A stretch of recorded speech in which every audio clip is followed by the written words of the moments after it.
आपके लिए अखिलेश यादव क्या नया लाए हैं, कैसे लोकप्रियता हासिल कर रही है जो पिछली बार गिरी थी 2017 में? बीएसपी ने एक बार एसपी का आंकड़ा जल्दी से दिखा दीजिए दर्शकों को, बोलिए। पहली बात तो समाजवाद का मतलब ही महिला पुरुष की बराबरी है। महिला पुरुष में जाति के आधार पर भेदभाव ना हो, लिंग के आधार पर भेदभाव ना हो, रंग के आधार पर, भाषा के आधार पर, धर्म के आधार पर, यही समाजवाद का मतलब है। दूसरी बात, कितना समाजवाद बच गया। दूसरी बात, इनकी जो विचारधारा, जिस विचारधारा से मौलिक विचारधारा ही इनकी महिलाओं के खिलाफ है। ग्राफ इनके आदर्श हैं तुलसी और मनु। एक बार ग्राफ देखिए अपना। और तुलसी और मनु दोनों महिलाओं के खिलाफ हैं। आप सुधांशु जी पूछें, क्या ये उनकी निंदा करते हैं जो तुलसी और मनु ने महिलाओं के खिलाफ लिखा है, महिलाओं को अपमानित किया है? मनुस्मृति के प्रथम अध्याय के श्लोक में लिखा है, मनुस्मृति में साफ लिखा हुआ है। सुनिए, 10 आचार्यों से एक पिता, फर्जी बात नहीं चलेगी। एक पिता, और सुनिए 1000 पिताओं से एक माता है। क्या बात करते हैं मनु की बात? सुनिए भाई, आप वही लोग हैं जो कन्या पूजन करते हैं नवरात्र में, लेकिन कन्याओं को पढ़ाना नहीं चाहते, उन्हें सशक्त करना नहीं चाहते। मनुस्मृति कहाँ पढ़े? मनुस्मृति कहती है, सुनिए। अच्छा, मनुस्मृति छपी कब थी बताइए? मैं बताता हूँ। बोलिए। अरे सुनिए, अरे आप मनु की निंदा करते हैं, 1910 से पहले मनुस्मृति की निंदा करते हैं, आप मनु की निंदा करते हैं।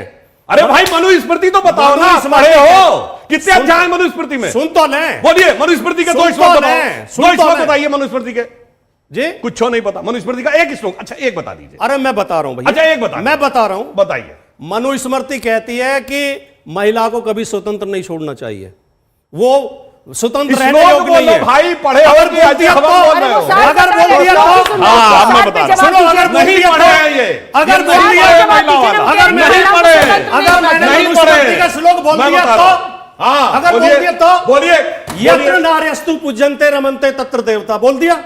अब बोलिए आप। इसमें तो कहा गया यत्र नार्य अरे सुनिए, तो यही है। सुनो, आप पढ़े लिखे विद्वान व्यक्ति हैं, ऐसे नहीं। अब आपको बताता हूं, देखिए संबित बात मत बनिए, सुनिए मेरी बात, सुनिए, बहस मत करिए। जब आपने पूछा, नहीं सुनिए, जब आपने पूछा है, ये मैंने पढ़ा है, आपने भी पढ़ा है, लेकिन आप छिपा रहे हैं ना। ये जो यत्र नार्यस्तु पूज्यन्ते का मतलब है, मनुस्मृति उठा के पढ़िए। शादी के समय पे लड़की को आभूषणों से सजाया जाए, उसको दान दिया जाए, इसको पूजनते कहा गया है मनुस्मृति में। वो पूजा नहीं है, सम्मान। और हम कह रहे हैं पूजा मत करो, सशक्त करो उसे शिक्षित करो, उसे रोजगार दो। हम पूजने के लिए कब कह रहे हैं? यही तो गुमराह आप करते हो, लोगों को बहकाते हो, कहते कुछ हो करते। हमें ये पता है कि आप महिलाओं को दो दर्जे का नागरिक मानते हैं। हमें ये पता है कि आप पूजने का मतलब ये है दान देने के लिए महिलाओं को दो दर्जे का नागरिक मानते हैं। हमें ये पता, क्योंकि आप मनु के उपासक हैं। अपनी बात को सिद्ध करने के लिए हटवाली का मत करिए। इस चीज की है कि जो हमने नैरेटिव सेट करा चुनाव का, महिला सशक्तिकरण का, वुमेन एम्पावरमेंट का, आज सारी पार्टियां उस पर डिबेट कर रही हैं। सब चाहती हैं कि महिला का वोट हमें मिले। क्या इतना खुश शास्त्री जी को होना चाहिए प्रदीप गुप्ता जी? वो कह रहे हैं कि उन्होंने महिला सशक्तिकरण का एजेंडा इस बार यूपी चुनाव में सेट कर दिया है। कांग्रेस पार्टी की तरफ से वो बात कर रहे हैं। मिस्टर गुप्ता, आपके हिसाब से आंकड़े क्या कह रहे हैं? किस तरफ महिलाएं झुकती दिख रही है? किसकी लोकप्रियता हावी है उन पर? देखिए, महिलाएं जो है पिछले 15 साल में खुद डिसीजन लेने में सक्षम है। नाउ वी से कि वो इन्फॉर्म्ड डिसीजन लेती है। पहले पुरुषों के ऊपर डिपेंड रहती थी, तो इसमें कहीं कोई शक या सवाल नहीं है। तो अब जो 50% जो वोट है वो बिल्कुल उनका ही 50% वोट है, जो पहले पुरुष प्रधान देश होने के चलते पुरुष बताता था कि किसको वोट करना है। ये एक आज की हकीकत है, और उसके चलते राजनीतिक पार्टियां जो हैं महिलाओं को अपनी तरफ आकर्षित करने का प्रयास कर रही हैं। इस पर कहीं कोई शक नहीं है।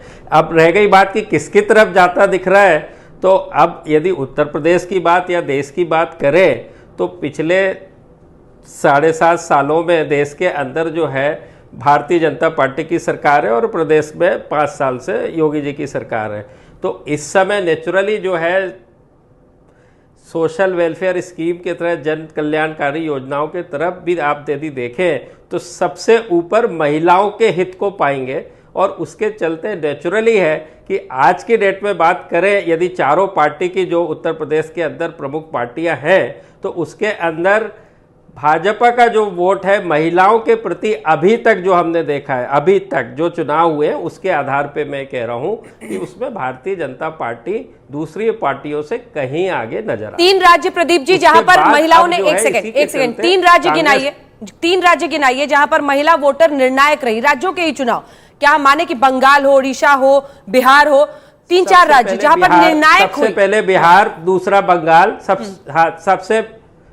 सबसे पहले बिहार, जो कि आप देख ही रहे थे कि कैसे रैली हो रही थी महागठबंधन की जो है तेजस्वी प्रसाद यादव की, और के उलट नीतीश कुमार जी की रैली में बड़ी मुश्किल से कोई लोग नजर आते थे और उनको कितना फ्रस्ट्रेशन था कि उन्होंने कह दिया। ये उसका बड़ा कारण ये था कि अमूमन महिलाएं कम संख्या में किसी भी रैली में जाती हैं और रिजल्ट आपके सामने है। उसके बाद बंगाल ले लीजिए, बंगाल के अंदर भी महिला और पुरुष के वोट प्रतिशत में टीएमसी के प्रति हमारे सर्वे, और उसको हमने वेट भी किया रिजल्ट के साथ, तो 5% महिलाओं ने पुरुष के अपेक्षा टीएमसी को ज्यादा वोट किया। तो ये दो बहुत बड़े उदाहरण हैं। और उड़ीसा में तो पिछले 5 टर्म से लगातार जो है नवीन पटनायक जी की जो योजनाएं हैं, और महिलाएं जो है, मैंने खुद उड़ीसा में सर्वे किया, वो केवल बोलती है हमको तो सौंख पता है, सौंख, और नवीन बाबू पता है, दूसरा कुछ नहीं पता है।